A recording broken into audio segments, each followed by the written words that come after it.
Jeevan Reddy, RDO నరేందర్లు పాల్గొని మాట్లాడుతూ పర్యావరణ పరిరక్షించేందుకు మట్టి గణపతి విగ్రహాలను పూజించి చెరువుల్లో నిమజ్జనం చేస్తే చెరువుతో పాటు పర్యావరణాన్ని రక్షించిన వాళ్ళు అవుతారని ప్రజలందరూ గమనించి మట్టి గణపతులను పూజించాలని అన్నారు.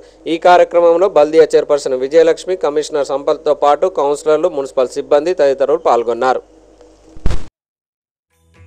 జయ జయ శుభకర వినాయక శ్రీకాణిపాకవర సిద్ధి వినాయక జయ జయ శుభకర వినాయక శ్రీకాణిపాకవర సిద్ధి వినాయక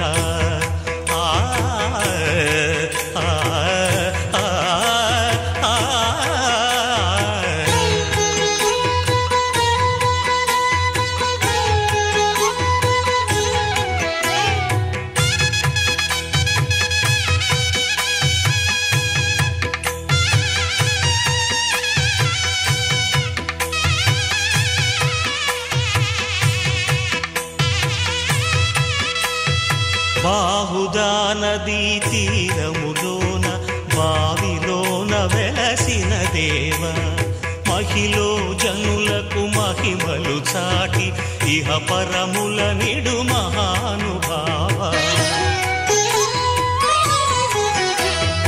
ఇష్టమైనది వదిలిన నీకడ ఇష్ట కామ్యములు తీర్చే గణపతి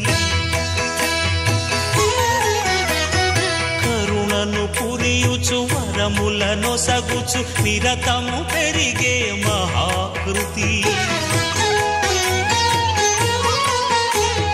సకల చరాచర ప్రపంచమే సన్నుతి చేసే విఘ్నపతి నీ గుడిలో చేసే సత్య ప్రమాణం ధర్మదేవతకు నిలుపును ప్రాణం విజయ కారణం విఘ్న నాశనం కాణిపాకమున నీ దర్శనం జయ జయ శుభకర వినాయక శ్రీకాణిపాకవర సిద్ధి వినాయక జయ జయ శుభకర వినాయక శ్రీకాణిపాకవర సిద్ధి వినాయక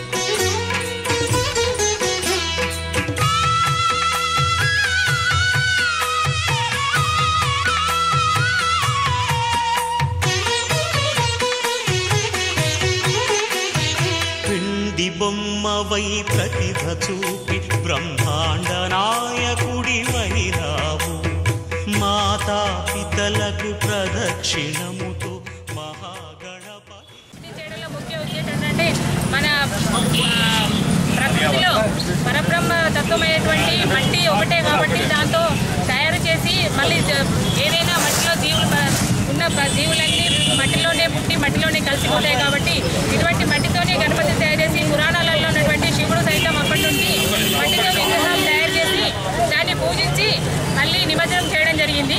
ఈ ముందు రాను వీటిని ప్లాస్టర్ ఆఫ్ ప్యారిస్తో తయారు చేసి నీటి కాలుష్యాన్ని కూడా పెంచజరుగుతుంది.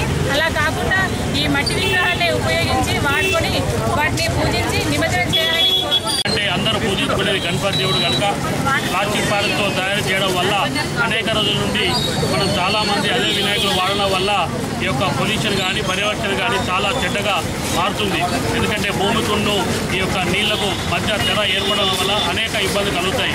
ఎందుకంటే చాలామంది వినాయకులు ప్లాస్టిక్ ప్యారెట్తో పెట్టుకొని ఆ యొక్క చెరువులలో కానీ తర్వాత వివిధ ప్రదేశాల్లో వేయడం వల్ల ఆ యొక్క కలర్ కానీ మొత్తం వాటర్ అంతా కలుషితం కావడం వల్ల ఆ యొక్క పశువులు కానీ ఇతర ప్రజలు కానీ వాడడం వల్ల ఇక అనేక వ్యాధులకు గురవుతున్నారు. కావున ప్రజలందరూ కూడా ఎందుకంటే వారికి అవేర్నెస్ చేయవలసిన బాధ్యత మున్సిపల్ ఉంది. దానిలో భాగంగా ఈరోజు కొత్తగా ఎందుకంటే ఈనాటికెళ్ళి తరం కూడా మున్సిపల్ వారి ఆధ్వర్యంలో ఈరోజు 5,000 వినాయకులను జగిత్యాల పట్టణంకు ఉచితంగా అందజేయడం జరుగుతుంది. కావున ప్రజలందరూ కూడా ఈ యొక్క వినాయకులు పెట్టుకొని ఒక ఘనంగా పూజించి వారందరూ కూడా జగిత్యాల పట్టణాందరూ కూడా సస్యశ్యామతో ఉండాలని కోరుకుంటున్నారు.